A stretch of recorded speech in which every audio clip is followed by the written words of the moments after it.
Next आपला concept आहे parallel resonance circuit.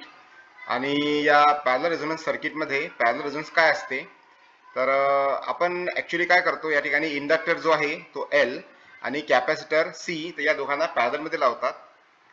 तर आणि सोबतच या ठिकाणी एक अल्टरनेटिंग ईएमएफचा सोर्स असतो आणि त्याच्यामधून आपण या ठिकाणी इकडे करंट पास करतो. हा करंट या दोन पार्टमधून जातो. Some of the current passing through the inductor and some of the current is passing through the capacitor. या दोन पार्टमधून तो करंट जात असतो आणि आपण या करंटच्या बेसिसवर आपण हे आपले इक्वेशन फाइंड आउट करणार आहोत. तर पॅरलल रेझोनन्स सर्किट पहा काय आहे. A circuit in which an inductance of inductance या ठिकाणी लावला आहे L आणि कॅपॅसिटन्स C. तर they are joined in parallel. Inductor of inductance L आणि कॅपॅसिटर ऑफ कॅपॅसिटन्स C त्यांना पॅरलल मध्ये लावलेला आहे. To the source of alternating EMF admits the minimum current. आता याच्यामधून काय होतं, तो करंट जो असतो ना तो मिनिमम राहणार आहे. इथं करंट राहणार आहे मिनिमम. इथं मगाशी काय होतं, तर मगाशी या सिरीज रेझोनन्स सर्किटमध्ये करंट मॅक्सिमम होता. इथं करंट कसा राहणार आहे, मिनिमम राहणार आहे. Corresponding to given frequency of AC is called as parallel resonance circuit. तर या ठिकाणी कॅपॅसिटन्स आणि इंडक्टन्स या दोघांना कसं लावलं आहे, पॅरलल मध्ये लावलं आहे. आणि करंट कसा राहणार आहे या ठिकाणी, मिनिमम. तर यावेळेस आपण त्याला पॅरलल रेझोनन्स सर्किट असं म्हणतो.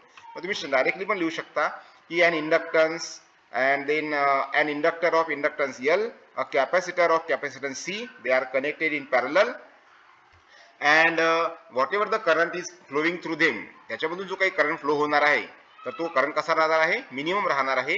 तर त्यावेळेस आपण त्याला म्हणतो पॅरलल रेझोनन्स सर्किट. तर consider that we have an in EMF. आपल्याकडे एक ईएमएफ आहे, अल्टरनेटिंग ईएमएफ आहे. आणि या अल्टरनेटिंग ईएमएफचा आपण त्या ठिकाणी सप्लाय त्या ठिकाणी दिलेला आहे या दोघांच्या कनेक्शनला, पॅरलल कनेक्शनला. आणि आपण म्हटलं की ईएमएफ त्याचा आहे E equal to E0 sine omega t. आता इंडक्टर आपल्याला माहित आहे, इंडक्टर मध्ये काय असतो, इंडक्टर मध्ये करंट लॅग बिहाइंड करतो, म्हणजे मागं राहतो. इंडक्टर मध्ये करंट मागं राहतो आणि कितीने मागं राहतो, तर दॅट इज π/2 ने मागं राहतो. आणि इन्स्टंटेनियस करंट त्याचा आपण जर लिहितो म्हटलं तर फॉर्म्युला आपण लिहू शकतो IL is equal to E0/XL sine omega t minus π/2. तसंच या ठिकाणी आपण इथं आपण नेहमी पाहत असतो आपलं इक्वेशन काय असते, इथं असते I0, I is equal to I0 sine omega t असते. पण इथं या ठिकाणी सध्या I0 नाही लिहिलाय आपण, काय लिहिलं आहे तर E0 डिवाइड बाय XL. जसं आपल्याला माहित आहे V is equal to IR असते, तर I इक्वल टू E/R. तर या ठिकाणी इंडक्टन्सचा रेझिस्टन्स काय आहे, XL. तर E0/XL या ठिकाणी लिहिलं आहे I0 च्या ठिकाणी. तर जिथं I0 पाहिजे त्या ठिकाणी काय लिहिलं आहे, E0/XL, E0/XL लिहिलं आहे. ठीक आहे. Now for capacitor the current leads. आता कॅपॅसिटर मध्ये काय असते, कॅपॅसिटर मध्ये करंट लीड करतो, म्हणजे समोर असतो. कितीने, तर π/2 ने समोर असतो. आणि मग अशा वेळेस त्याचा इन्स्टंटेनियस करंट आपण कसं लिहूया, तर त्याचा करंट लिहूया IC is equal to E0 divide by XC into sine omega t plus π/2. पहा हे जे आपलं इक्वेशन आहे ईएमएफचं, या इक्वेशन मध्ये इथं जर फेज पाहिला तर इथं आहे ओमेगा टी. इंडक्टरच्या फॉर्म्युल्यामध्ये, इंडक्टरच्या याच्यामध्ये करंट इथे लिहिला जाईल -π/2 आणि कॅपॅसिटर मध्ये लिहिला जाईल +π/2. तुम्हाला मी त्याची टेक्निक सांगितली आहे कशा प्रकारे इंडक्टर मध्ये राहते म्हणून. तर total current in the circuit at this instant is I equal to IL plus IC. याच्यामध्ये जो टोटल करंट वाहणार आहे, टोटल करंट जो फ्लो होणार आहे, हा करंट फ्लो होत आहे I. आणि इथून हा करंट जो फ्लो होत आहे तो या ठिकाणी या जंक्शनवर गेल्यानंतर काही करंट इकडे जातो त्याला आपण IL म्हणतो, आणि काही करंट इकडे जातो त्याला आपण IC म्हणतो. त्यामुळे आपण म्हणू शकतो की total current I is equal to IC plus IL. तर IC प्लस IL म्हणा किंवा IL प्लस IC म्हणा, या ठिकाणी लिहू शकतो आपण. नाउ आपण याच्या व्हॅल्यू पुटअप करूया IL आणि IC च्या. तर IL आणि IC च्या जर व्हॅल्यू पुटअप केल्या तर आपल्याला काय मिळते पहा, या ठिकाणी E0/XL sine omega t minus π/2, E0/XC sine omega t plus π/2.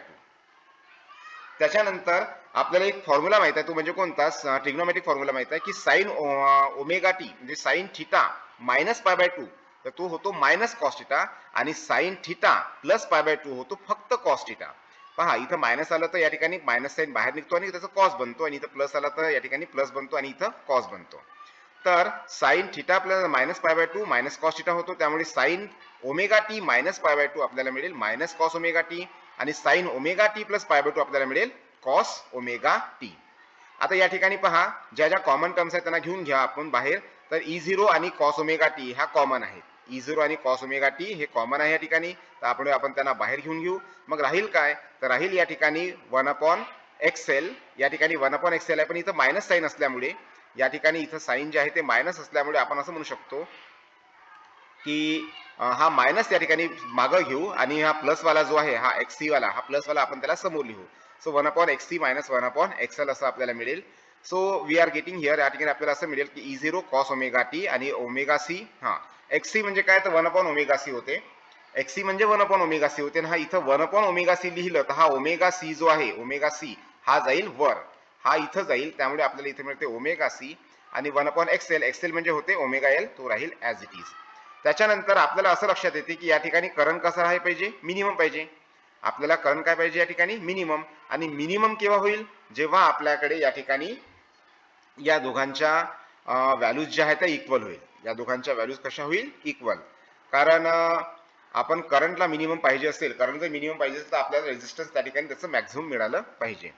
So omega C is equal to omega L असं आपण 1/ओमेगा एल लिहितो. आणि असं जर केलं तर या ठिकाणी हा ओमेगा ओमेगा इकडे जातो आणि हा सी जर इकडे आला तर आपल्याला मिळेल omega into omega omega square आणि हा इथं एल सी असं होईल. इथं ओमेगा आर पाहिजे होतं, ओमेगा आर आपण त्याला रेझोनंट फ्रिक्वेन्सी म्हणू शकतो, रेझोनंट अँग्युलर वेलोसिटी असं आपण त्याला म्हणू शकतो. तर हा रेझोनंट फ्रिक्वेन्सी आहे. ओमेगाच्या ठिकाणी येईल 2π/f आणि त्याचा स्क्वेअर आहे इज इक्वल टू 1/LC. आणि जर आपण 2 ला इकडे ट्रान्सफर केलं म्हणजे पायला पण ट्रान्सफर केलं तर हा 2π चा स्क्वेअर इकडे ट्रान्सफर होईल, 2π चा स्क्वेअर आणि इथं FR चा स्क्वेअर राहील आणि दोन्ही साईडचं स्क्वेअर रूट जर घेतलं तर आपल्याला मिळेल या ठिकाणी FR is equal to 1/2πLC पाहिजे. इथं 2π पाहिजे होतं, पाय सुटलेला आहे, या ठिकाणी पण पाय सुटलेला आहे. Where FR is called as resonant frequency. FR ला या ठिकाणी रेझोनंट फ्रिक्वेन्सी म्हणतात.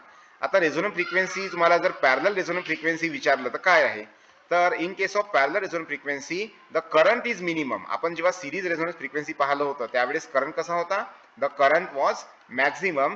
पण पॅरलल रेझोनन्स फ्रिक्वेन्सी मध्ये करंट कसा राहतो, मिनिमम राहतो. आणि आपण म्हणू शकतो की circuit allows only minimum current to flow through it. त्याच्यामधून जो करंट आहे तो कसा असला पाहिजे, मिनिमम असला पाहिजे. आणि इथं इम्पिडन्स कसं असते, तर इम्पिडन्स या ठिकाणी असते मॅक्झिमम. ठीक आहे, या ठिकाणी इम्पिडन्स कसं असते, मॅक्झिमम.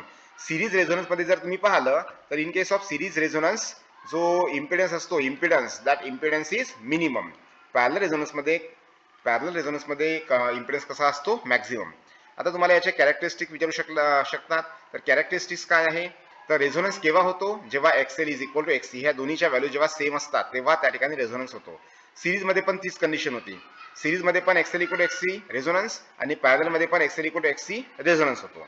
त्याच्यानंतर रेझोनंट फ्रिक्वेन्सी सिरीज मध्ये पण तोच फॉर्म्युला आहे आणि पॅरलल मध्ये पण तोच फॉर्म्युला आहे.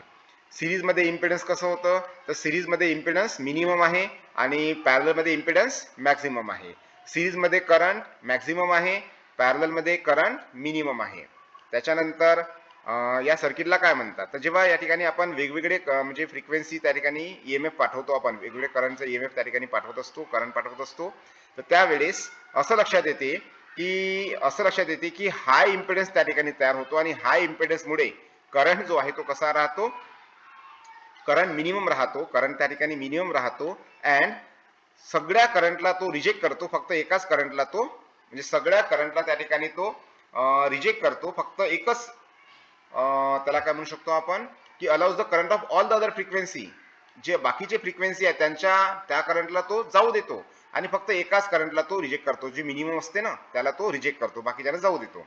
आणि म्हणून हा रिजेक्ट करतो, म्हणून या सर्किटला आपण रिजेक्टर सर्किट असं म्हणतात. तर तुम्हाला समजा डिफरन्स बिटवीन सिरीज रेझोनन्स आणि पॅरलल रेझोनन्स जर आलं तर तुम्ही त्या ठिकाणी ते लिहू शकले पाहिजे की सिरीज रेझोनन्स मध्ये काय असते, पॅरलल रेझोनन्स मध्ये काय असते. सिरीज रेझोनन्स मध्ये इंडक्टर, कॅपॅसिटर आणि रेझिस्टन्स सिरीज मध्ये असतात आणि पॅरलल रेझोनन्स सर्किट मध्ये इंडक्टर आणि कॅपॅसिटन्स पॅरलल मध्ये असतात. त्याच्यानंतर सिरीज मध्ये काय असते, सिरीज मध्ये इम्पिडन्स मिनिमम असते आणि इथं पॅरलल मध्ये इम्पिडन्स मॅक्झिमम असते. त्याच्यानंतर करंट इथं मॅक्झिमम असते, इथं करंट मिनिमम असते. आणि या सर्किटला सिरीज रेझोनन्स सर्किटला ऍक्सेप्टर सर्किट म्हणतात आणि इथं पॅरलल रेझोनन्स सर्किटला रिजेक्टर सर्किट म्हणतात.